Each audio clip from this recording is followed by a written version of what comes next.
An ominous challenge resembling Netflix's brutal Squid Game is ensnaring Chinese people and wreaking havoc.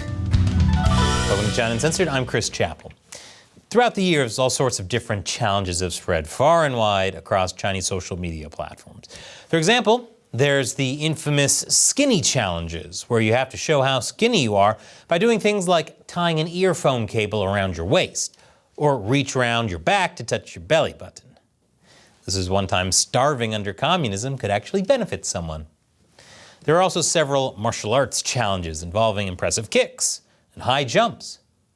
And then there's this one, where people are supposed to enter or exit a subway train and then, ta-da! For this one, though, you gotta be careful you don't get stuck in the subway time and space loop. This is what delays on New York Transit feel like. But while many Chinese online challenges are about showing off and having fun, riskier kinds have recently emerged with higher stakes and under darker circumstances.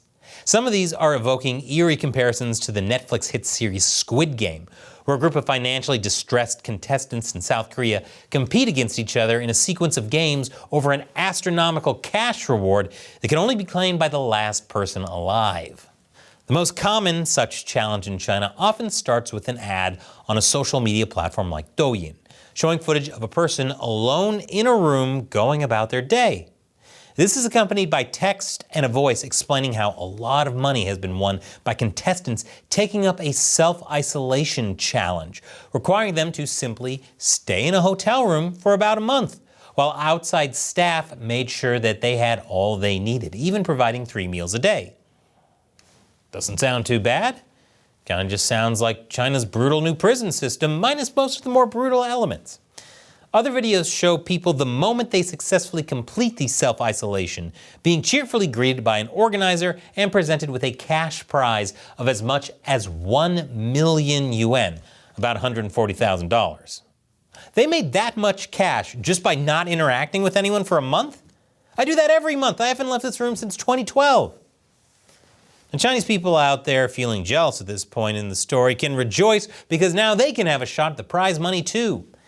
These videos are accompanied by the contact info of the organizers, and a quick phone call is usually all it takes to get the green light from the operator, and soon after, receive the documents outlining the rules of the game. Hopefully this isn't so much like Squid Game that this is the one who gives you the green light. The rules usually don't allow eating and drinking anything other than the food provided at each meal, and they also forbid smoking, using electronic devices, bathroom breaks exceeding 15 minutes, as well as any contact with people not involved in the challenge. At the same time, players are often not allowed to cover up their faces or do anything that restricts or limits the view of the surveillance cameras that will be monitoring their activities in the room 24/7 during the self-isolation. So it's like an OnlyFans stream you can't leave. Gonna need to update Dante's list and add this as the 10th circle of hell. Now these rules might sound strict, but bear in mind that many Chinese people recently lived through years of the Chinese government's draconian zero-COVID policy, where life was dictated by unpredictable red and green health codes, as well as the wanton cruelty of Chinese officials wearing hazmat suits. So for many, this feels less like a challenge and more like nostalgia. Many people experience being locked down completely in their apartments for more than a month, sometimes with limited access to food and drink. By the time they were allowed to re-emerge, they were greeted by a surging COVID death toll during the chaotic end of the zero-COVID policy. And they were welcomed by an ailing economy, rather than 1 million yuan. Yeah, I'm starting to see the appeal of this from their perspective. For people that lived through that, a self-isolation challenge probably sounds like a test they've already aced.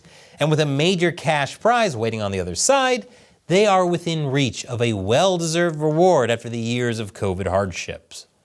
So, many willingly accept the terms of the game, as well as pay the around $1,000 fee that is usually required by most organizers. A small price to pay when you're pretty much set up to win $140,000.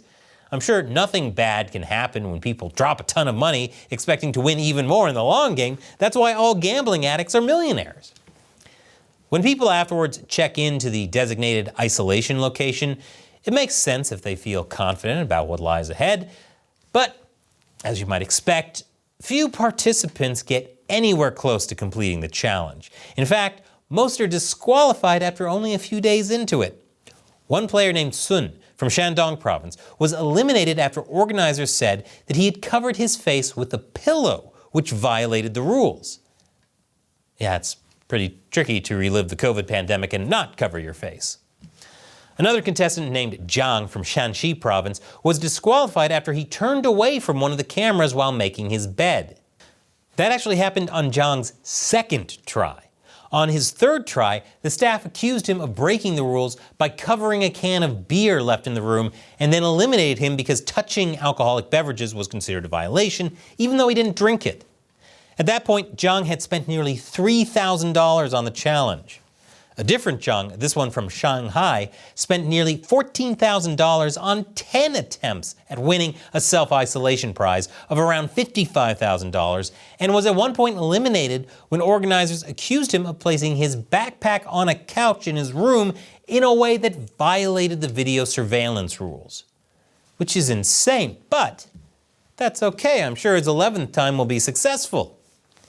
Jiang from Shanxi later told a Chinese outlet that a relative told me that this is an outright scam, adding that the rules sound simple, but the challenge pushes the limits of human endurance and is essentially impossible to complete. Now it makes sense why some unscrupulous companies would set up scams like this. They're able to rake in thousands of dollars in fees from players that are prepared to take a whole month out of their life, trusting that they have a fair shot at winning the prize money, when in reality, the scammers have no intention of letting anyone prevail and claim the winnings no matter how many times they try. Except maybe the 11th time? Surely that time's the charm. At the same time, given that scammers are using the footage they've collected from former players to market their schemes to potential new players, it's not unlikely that they're also making money selling some of this footage online, given that China has a market for recordings of people in private settings. Some hotel owners have even been busted for having installed spy cameras into the rooms they rent out to guests, enabling them to get their hands on footage that they can sell online. It's a shocking scandal that I talked about in this video. So the question is not why crooked fraudsters would set up scams disguised as self-isolation challenges. It's more a question of why anyone in China would take the risk and sign up for such a challenge when the country is a notorious hotbed of tricksters and home to some of the biggest scam networks in the world. Except for the CCP, of course. I'm sure communism will improve the citizens' lives any decade now. Scams have become such a big problem that the Chinese authorities even launched a fraud awareness campaign in the middle of last year.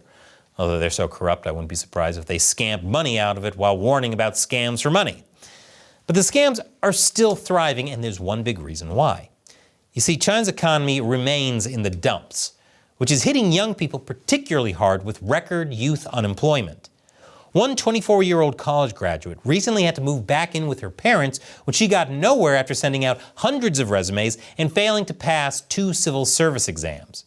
She told Voice of America that it's been a year since I graduated from university, but I have no income, no savings, and no social life. No money and no social life? Hey, I heard of a great challenge that should be easy for you to... Oh, yeah, I see how that's easy to fall for. Under equally difficult circumstances, many people simply give up and embrace their unemployment, with some even opting to become full-time children back home with their parents, which is maybe the only job where the benefits include pizza rolls and free laundry. But many others have to keep toiling, flocking to recruitment fairs across China, along with the many thousands in a similar situation, in the hope that it will land them a job. Some also build up mountains of debt in their struggle to make ends meet until they can hopefully find employment, preferably in a real job that offers pizza rolls and free laundry. That depressing cocktail has made Chinese people easy targets for scammers. Jiang from Shanxi, who ended up spending around $3,000 on the self-isolation scam, fit the profile perfectly, given that he was unemployed and drowning in debt when he came across the ad for the challenge. According to Chinese media Sixth Tone, when Jiang saw the ad, he felt like he'd been offered a chance to turn his life around, but instead, he ended up with even more debt. But Chinese people are not taking the ripoffs lying down. They're fighting back against the scammers. Sun from Shandong, who lost 6,000 yuan, about $840, during his Go with a Self-Isolation challenge, sued the organizer and won in court. Now, ironically, it's the scammer who's trying to hide his face. The only problem was that the company behind the challenge was reportedly only ordered to pay him 5,400 yuan, about $760 in damages, which is less than what he lost to the scam. Chinese courts are not exactly known for their fairness, given that they are firmly under the control of the Chinese Communist Party. But hitting back at scam operations spitting out schemes across China that are being compared to a real-life Squid Game should really be in everyone's interest, including the CCP's, especially considering how favorable the situation has actually become for the scam industry these days. But hey, maybe the CCP isn't actively punishing the scammers because, as scammers themselves, game recognizes game. The Chinese authorities have said that the lack of other job prospects is pushing some students to become scammers themselves, while incidents of young graduates with advanced college degrees joining scam syndicates have also increased. So the scammed are becoming scammers themselves. I knew scammers were monsters, but I didn't realize they spread like vampires. Fraudster networks with lots of young recruits available, plenty of potential victims to prey on, and facing minimal pushback by the authorities is not a great scenario for the country. After all, who wants to live in a society where the most realistic job that people can hope for after graduation is as a Squid Game enforcer? Or would that actually be an upgrade when compared to being an enforcer for the scammers that are currently ruling China, leaving people broke and hungry? But on the bright side, that helps them crush this challenge. And have you ever wondered what's up with college professors and whips? Yes? Me too. Check out the latest episode of my new show, Deep Thoughts While Gaming, about what Indiana Jones teaches us about the life of your average college professor. Click here and let me know what you think. Once again, I'm Chris Chappell. See you next time.